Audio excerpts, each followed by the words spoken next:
Today, on this very windy day, I am in Blakely, Georgia, a small little town in the center seat of Early County. I went inside the city hall to possibly get some information on the town, but no one was available, so I'll try elsewhere. I struck out at the courthouse and the Chamber of Commerce, so I went out to meet the sheriff.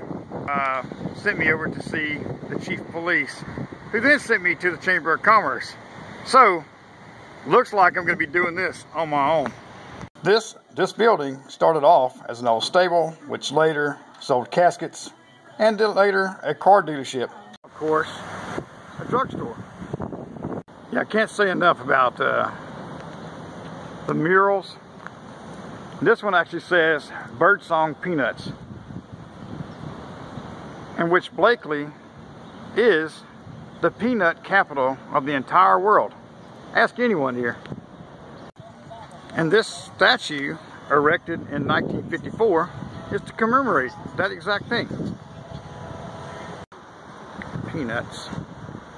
Everywhere the peanuts.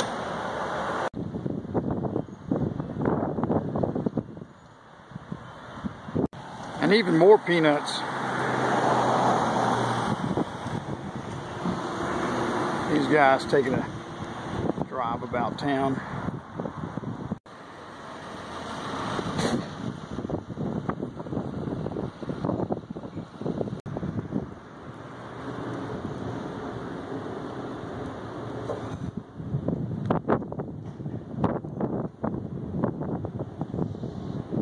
Yeah, they're not real. Along the sidewalk here, someone put their foot right there, forever enshrined in the concrete. Neat.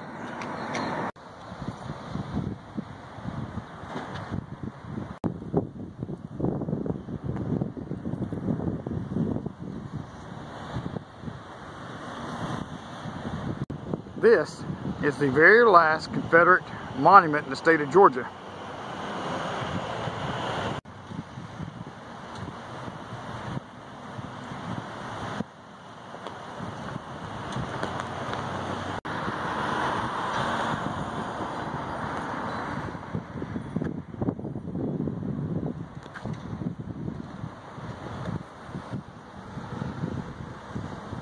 That's okay. I'm one. Quite a bit of wind, as you can see in the background. A storm is definitely on its way. This big guy's been to Mardi Gras, clearly. The mixture of the Mexican restaurant and the Peking restaurant is quite the bouquet. And just beyond the Peking Chinese restaurant is the fish house. And that might be what I'm smelling also. I don't know if you've ever seen the Squidbillies, but the main character, his name is Early Kyler, and they're from South Georgia. Think there's any similarities?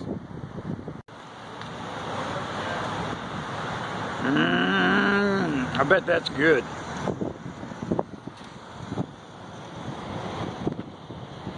Kick, chop, it's all in your mind. I'd like to thank the girls and staff there at Hall Drug Company. You guys were very cheerful, very helpful, and very accommodating. And I appreciate all the information you gave me. And been a real bright spot here in the city of Blakely, and I won't forget you guys. I really appreciate it.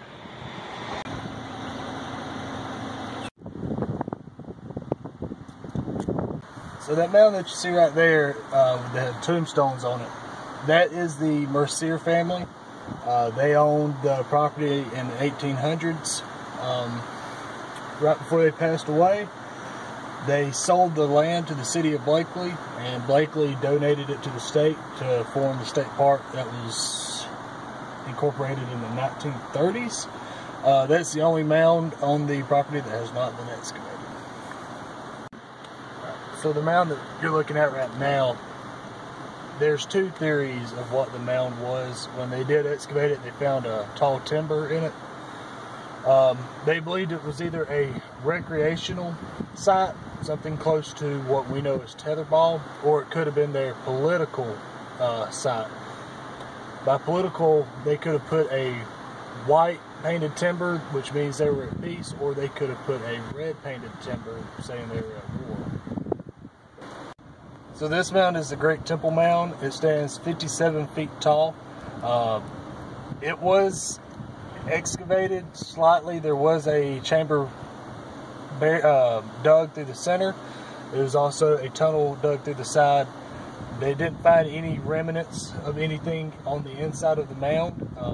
They just believed it was used for spiritual practices. Interesting fact, to build the mound would have taken 2 million 5-gallon buckets. So this is one of our two burial mounds. When this was excavated in the 50s by Dr. Sears, it contained 77 bodies. It also had a cache of pottery on the east side of the mound. The Indians, when they did bury their pottery, they always buried it on the east side, which is the way the sun raises every day, which brings a new life and a new day. All the bodies that were exhumed from it were taken to the University of West Georgia, where they are still located. And I want to thank Ranger Sims for showing me around, Tyler. I really appreciate it. Thanks, sir. Buffalo. Fort Gaines, Georgia. I'm still staying, you know, pretty much away from the rain, but it has definitely been hovering over me. Anyway, we're going to check out some of these old cabins.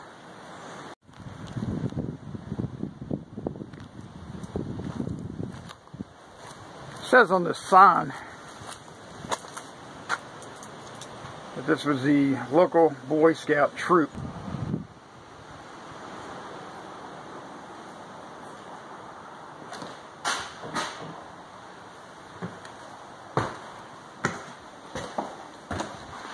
Pretty creepy business up in here. Matter of fact, I don't really trust the floor too much, so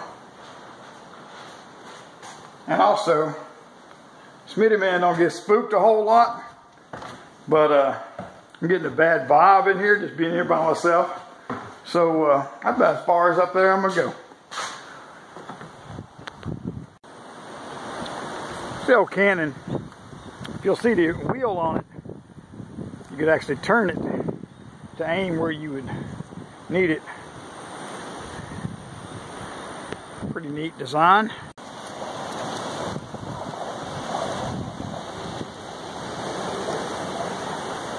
Yeah, I'll be shoving off here shortly.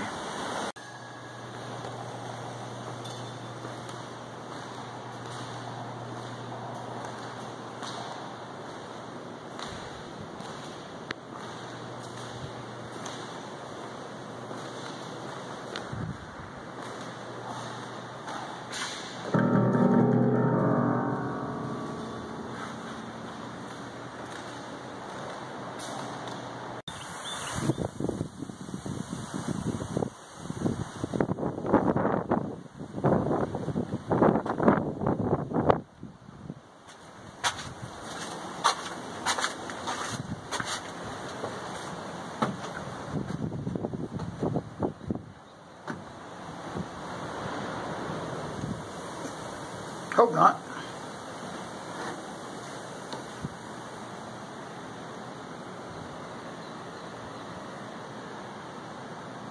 This thing's just filled with words of encouragement there. Yikes.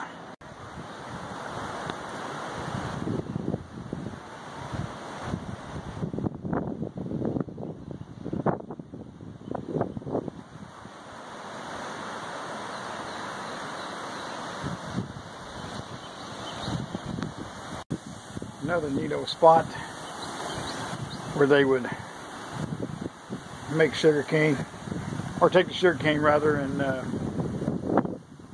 make syrup. fire under there and what have you.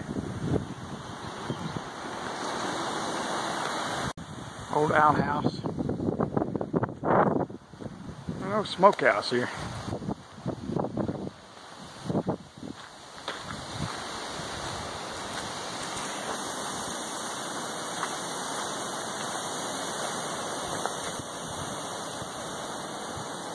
It's not for smoking though. It's just wood.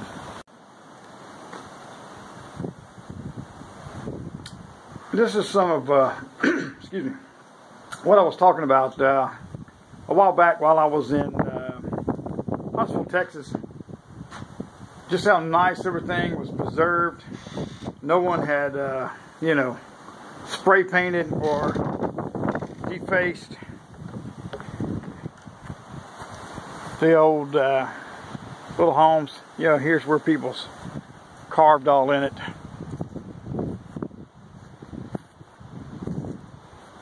Old corn crib.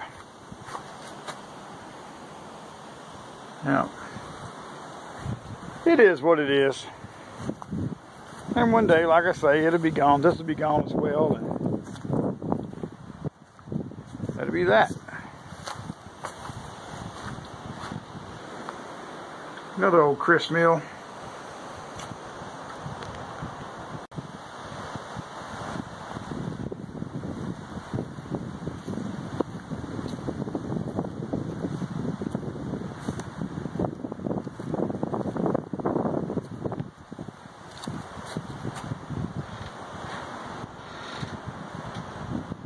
Well, luckily, you know, the pioneers had figured out how to put a little bit of electricity, some light bulbs in there, or you didn't have to go to bed when it got dark. You just play up and you can stay up and play Xbox in there, you know, like the rest of the settlers.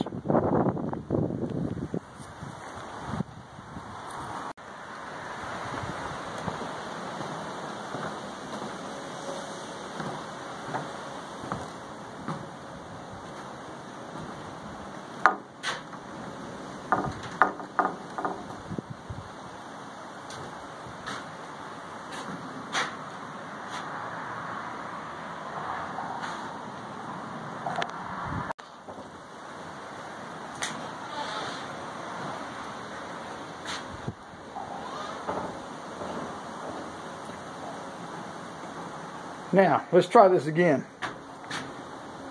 This is adorned with leaves and whatnot. Not ordained, as I said the other day about the peacock feathers.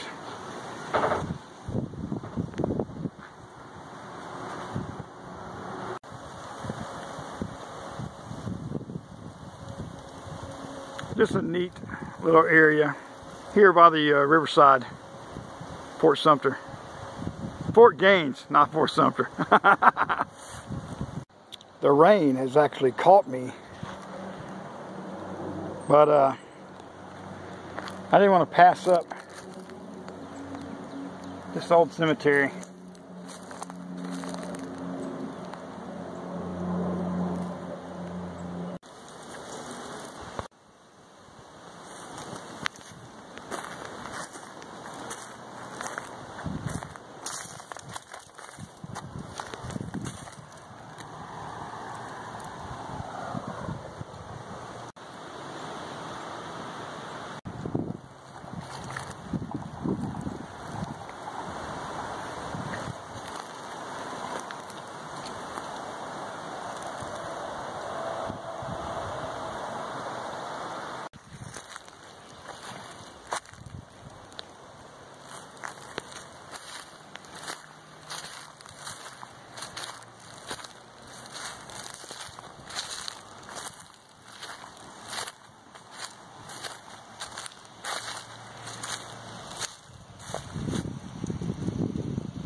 sitting here at the bottom of Gravity Hill.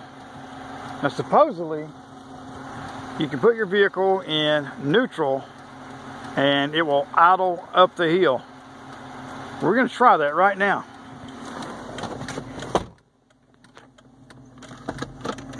Okay, we're actually going to put it in drive to get up on the road.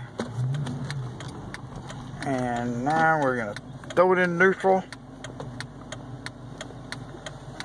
And so far I'm just going backwards. Alright, let's get just a little bit closer up the hill. Maybe you gotta find exactly the right spot. And alright, it's in neutral. And it's going backwards. Right, and here comes the truck. So I'm just gonna pull off to the side. And we're gonna see what happens here with that.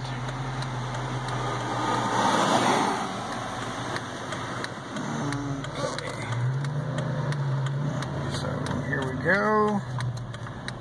And get it in just the right spot. And it's neutral. And I think this is a whole bunch of hooey. Because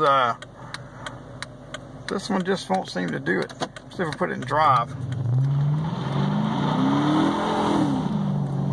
Yeah, you put it in drive, it'll pull right on out of here. Epic hip fail on the Gravity Hill. Now I have seen on the internet, you can Google Gravity Hill, Fort Gaines, Georgia. I've seen a lot of people, like I say online, actually do this stunt. For whatever reason, you know, this car is probably just way too heavy for that. I don't know how it works or doesn't work or what have you, but anyway, didn't work for me.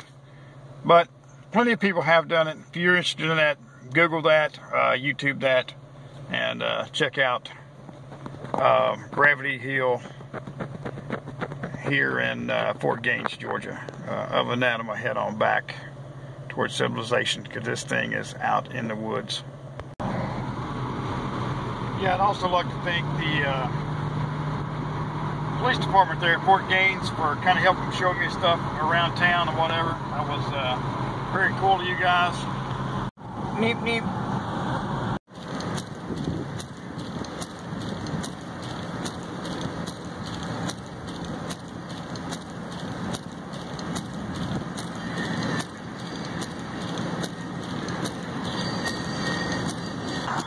If you've ever painted your truck like a John Deere, you might be a redneck.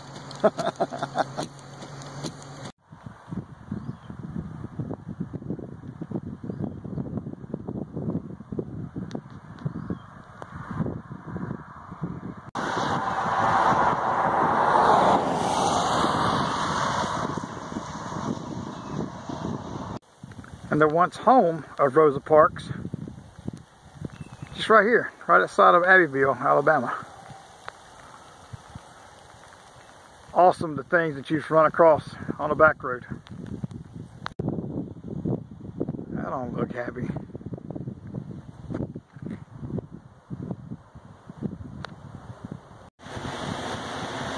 Yeah, if you look at these clouds back here, it's getting nasty here. So I think Smitty Man's been calling it a day. Hope you guys had fun. I know I did. I'm about to get blown away. I mean, damn.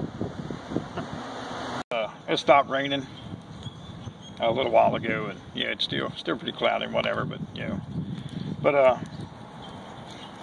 something happened to me today that, you know, it's just really been working on my brain. Shortly after me filming the scene there in the cemetery in the little town of, it's escaping me, Fort Gaines, I think that's it. It's been a long day. But anyway, shortly after filming the cemetery scene, I started back toward my car.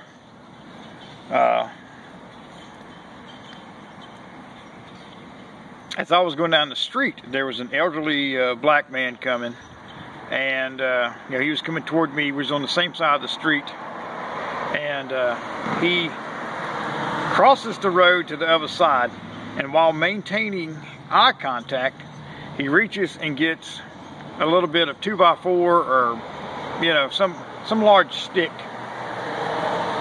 and he kept eye contact with me the whole way. And I thought it kind of strange, but as we got closer, I kind of said, you know, whatever keeps you safe. And his reply was, I did not make it as long as I have by being foolish and taking chances. And that has really bothered me, you know, the fact that, you know, someone would think that I would do harm to them, especially an elderly person. Yeah, that just really, you know.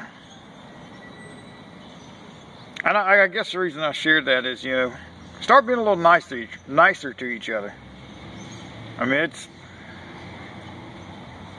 but yeah, that really shook me up. You know, I mean, you know, that he would actually think that. You know, but you know, maybe I've been privy and not have been around that and what have you. Who knows what kind of social climate's in that little town or whatever. The folks that I met were great. Like I say, I mostly dealt with the police department while I was there. But it really struck a nerve for me, you know. But again, start being nicer to each other. Tell someone to have a nice day. But ultimately, we're going to have to start trusting each other again. Because this is, I don't know, it's a terrible feeling. And I hate to end on a bad note. And I know I already said, you know, catch you later and what have you. But I just wanted to add this while I still had a little bit of light. But again, you guys take care, and I will catch you in the next video.